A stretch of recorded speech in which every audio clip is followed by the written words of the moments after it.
So would you like some invaluable tips on how to handle a kickoff and any other meeting? Of course you would. So our first tip is to cross-check everything. Ideally, you would have done this throughout the planning phase, but checking your facts with the experts is a must. Engineers, architects, IT developers, they're all going to be more knowledgeable in their respective fields than a project manager. Double checking with them will enable you to justify your planning decisions.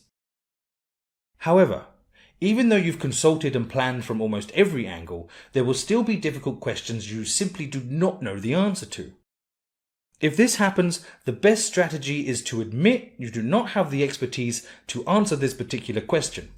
No one will doubt your ability to run this project if you admit you do not know an answer to a very technical question.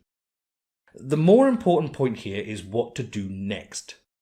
A good project manager will have to demonstrate this gap will be immediately addressed.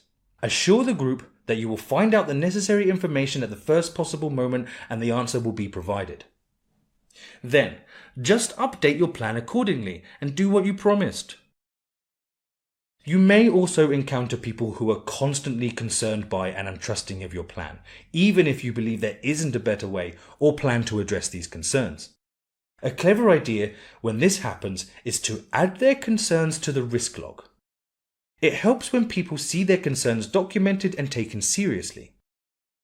As you can imagine, there are plenty of words and phrases to avoid when answering questions and discussing a project.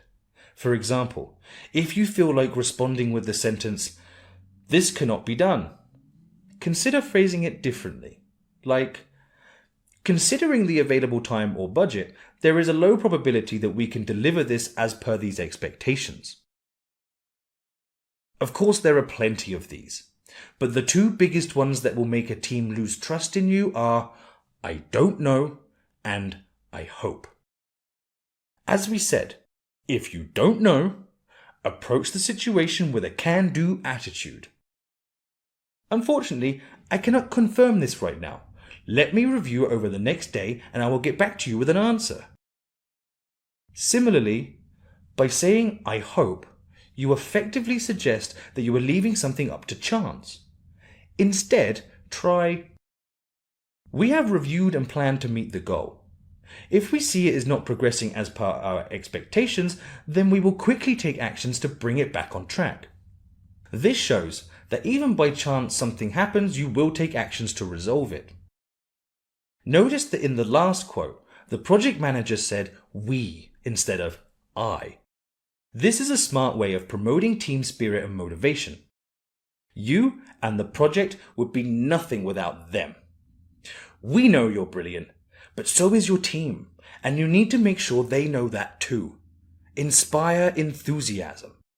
After all, you are about to create something amazing with a group of diverse people with different skills and backgrounds.